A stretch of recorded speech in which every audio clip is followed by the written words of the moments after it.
우주의 크기에 대해 생각을 하다 보면 칠흑같이 까맣고 고요한 모습에 가끔씩 무서워질 때가 있습니다.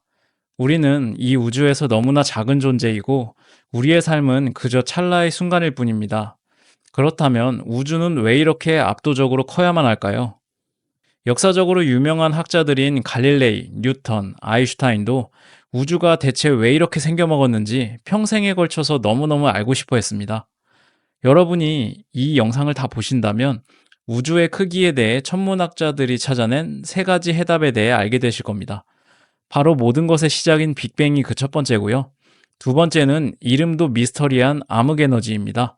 세 번째는 우리의 존재 자체가 그 근거라는 인과론적 우주론, 즉 인류 원리입니다. 제가 설명을 한번 쉽게 해볼 테니까요. 이런 내용을 아이들과 학생들에게도 알려주신다면 우주를 통해 조금 더 과학적이고 철학적인 사고를 하는데 도움을 줄 수 있을 것 같아요. 우주 알려주는 아빠. 인류는 아주 오래전부터 우주의 기원을 알고 싶어 했습니다. 코페르니쿠스 이전 우주의 중심은 우리, 바로 지구였습니다. 그러나 지구는 태양을 도는 단순한 하나의 행성이었다는 것이 밝혀지며 인류는 많은 충격을 받았습니다. 심지어 부정하는 사람들도 많았죠. 그러나 태양조차 우리 은하 중심을 도는 그저 그런 많은 별들의 하나라는 것이 밝혀졌습니다. 더 이상 우리는 이 우주에서 특별하지 않게 되었습니다. 이 우리가 특별하지 않게 되었다는 말을 잘 기억해 두세요. 이유는 영상 끝부분에 나옵니다. 이 우주에는 왜 지구랑 태양, 수성, 금성들만 있어도 될 것 같은데 또 다른 별들이 있고 별들을 수천억 개나 가진 은하가 있고 그 은하도 헤아릴 수 없을 정도로 많은 걸까요? 여기 우주의 크기를 가늠할 수 있는 영상을 하나 올렸었는데요. 안 보셨으면 잠깐 보고 오셔도 좋을 것 같아요. 우주가 왜 이렇게 큰가? 천문학자들도 물론 궁금했습니다. 이제부터는 천문학자들이 밝혀낸 이유를 한번 살펴보겠습니다. 일단 첫 번째로는 빅뱅인데요. 아주 오래전에 빅뱅이라는 폭발이 일어났기 때문입니다.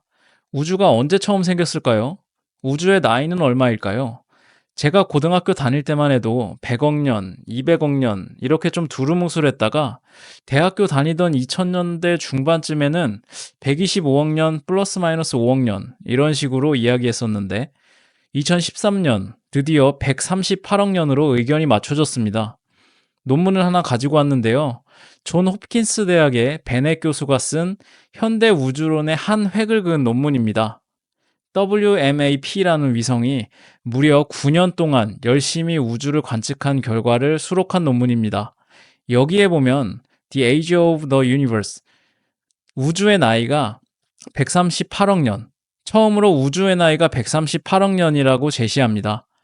현대 우주론의 중요한 전환점이 되었으며 우주의 기본 속성에 대한 이해를 크게 변화시킨 기념비적인 연구로 평가받고 있어요. 우주의 나이는 138억 년. 이런 엄청난 과학적 해답이 갑자기 튀어나오면 전 세계의 저명한 과학자들이 너도나도 관련 연구를 해서 맞는지 틀린지 검증을 합니다. 인류의 과학은 그렇게 발전을 했죠. 그리고 마침내 2020년 검증 결과 138억 년이 맞다. 이렇게 나왔습니다. 비약적인 관측 기술의 발전, 컴퓨터의 발전 등으로 현재까지는 우주 나이 138억 년이 정설입니다.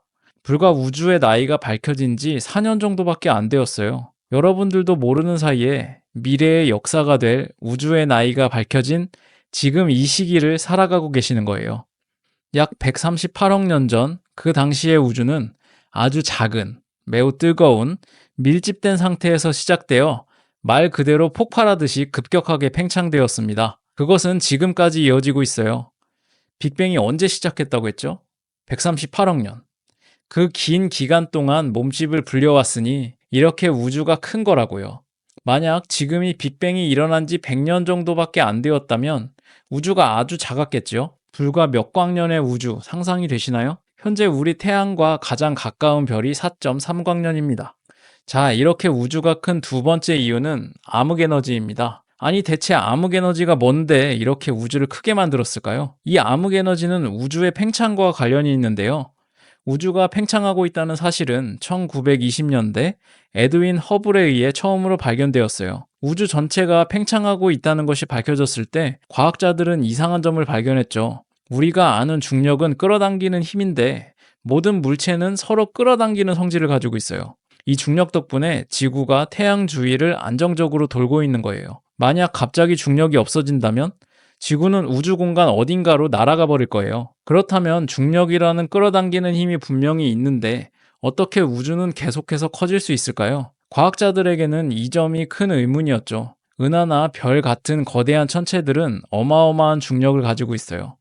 이 중력은 서로 끌어당기려고 하는데 우주는 계속 팽창하고 있다는 사실이 이상하게 느껴졌던 거죠. 우리가 일상에서 쉽게 이해할 수 있는 예로 야구공을 생각해 볼 수 있어요. 우리가 야구공을 던지면 공은 점점 속도가 줄어들고 결국 땅에 떨어지죠. 중력 때문에요. 그런데 우주는 계속 팽창하고 있을 뿐만 아니라 팽창하는 속도조차 빨라지고 있어요. 마치 던진 야구공이 땅에 떨어지지 않고 오히려 속도가 더 빨라지며 영원히 날아가는 것 같은 상황이에요. 이 현상은 과학자들에게 큰 수수께끼였어요. 이 의문을 풀기 위해 도입된 개념이 바로 암흑에너지예요. 암흑에너지는 우주를 밀어내는 힘을 가지고 있는 것으로 추정되고 있어요. 우리가 잘 아는 중력이 끌어당기는 힘이라면 암흑에너지는 반대로 밀어내는 힘이에요.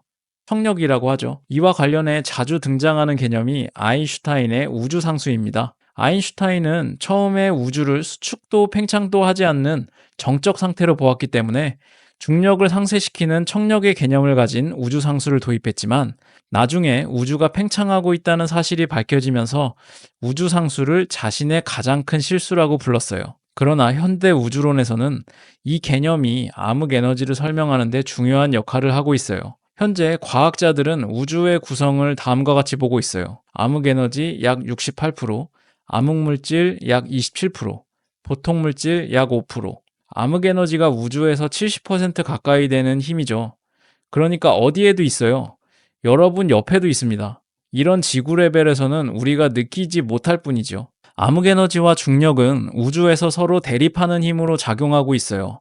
암흑에너지는 우주를 팽창시키고 물질의 중력은 그 팽창을 막으려는 역할을 하죠. 암흑에너지의 비율이 현재보다 더 작았다면 중력이 우세해서 우주는 이렇게 크지 못했을 것이고요. 아마 빅뱅 후에 다시 우주가 작아져 한 점으로 돌아가는 빅크런치가 일어났을 거라 예상합니다. 암흑에너지가 현재보다 더 많았다면 우주는 더 빠른 속도로 팽창하고 은하나 별이 결합을 하지 못하도록 방해해서 우주는 그저 어떤 천체도 없이 차갑게 식은 우주가 되었을 것으로 생각됩니다. 이것을 열적 죽음이라고 부릅니다. 우주가 탄생하였을 때 암흑에너지와 물질의 비율이 68대 32가 되어 우리의 우주는 현재의 모습을 가지게 되었고 우리의 태양과 지구가 생성되어 지금 이 순간 유튜브를 보고 있는 겁니다.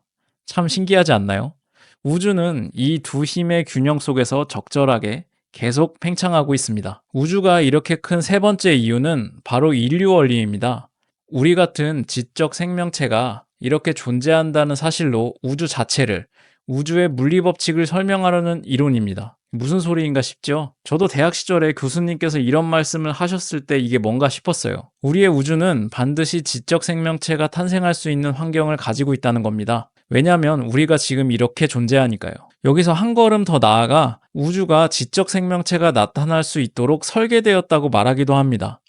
즉, 우주의 물리법칙들이 생명이 등장할 수 있도록 세밀하게 맞춰졌다는 말입니다. 예를 들어 우주가 이처럼 거대하지 않았다면 은하와 별들이 형성되지 않았을 것이고 우리는 여기서 존재할 수 없었을 거예요. 가정이지만 우주가 엄청나게 생성과 소멸을 반복한 결과 우주의 크기와 물리법칙은 절묘하게 맞아떨어져서 우리 같은 존재가 등장할 수 있게 된 것이죠. 그런데 우리 우주가 현재와 같은 모습을 하고 있고 지구가 이렇게 생성되고 생명체가 탄생할 확률이 정말로 너무나도 작거든요. 우주가 아무리 상상할 수 없을 만큼 많은 생성과 소멸을 반복하더라도 변수가 너무너무 많아서 지금의 우주처럼 될 수가 없다는 것입니다. 즉, 이 원리에 따르면 우주는 우리 같은 존재가 생겨날 수 있는 환경을 제공하기 위해 필연적으로 이렇게 거대하게 설계되었다고 설명합니다. 앞에서 제가 기억해두라고 했던 말이 뭐였죠?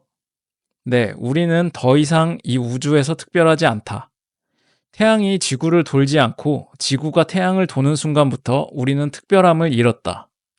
하지만 현대에 와서 이 인류 원리는 말하고 있습니다. 우주에서 우리의 존재 자체는 특별하다. 이 인류 원리는 사실 물리학이라기보단 철학에 가깝지만 이런 원리를 통해서 우리의 존재에 대해 새로운 가치를 부여할 수 있다는 점에서 의미가 있을 것 같습니다. 이제 우주가 왜 이렇게 큰지 또 커지고 있는지 조금 이해가 되셨나요? 이해가 안 되셔도 정상입니다. 사실 저도 잘 몰라요. 저뿐만 아니라 천문학의 대가들도 우주 앞에서는 겸손할 수밖에 없거든요. 이 조그만한 지구에서 우리가 138억 광년이나 되는 우주의 본질을 어떻게 다 알겠어요? 그래서 이런 미스터리 우주가 재미있는 거죠. 우리가 세상을 살아가면서 즐거울 때도 많지만 때론 무겁고 버거운 고난에 부딪히고는 합니다. 그럴 때 여러분은 어떻게 마음을 다스리시나요? 저는 그럴 때 밤하늘을 보고 달을 보고 고요하고 거대한 우주와 수많은 은하, 별들을 생각합니다. 그러면 이 광활한 우주 속에 너무나도 작은 나라는 존재가 하고 있는 이런 고민들이 사실 매우 하찮고 작은 거구나 느끼게 됩니다. 우주는 때론 마음을 어루만져주는 친구가 되기도 합니다. 우리 친구 우주는 앞으로 얼마나 더 커질까요? 그건 아직도 미스터리입니다. 오늘도 시청해주셔서 감사합니다.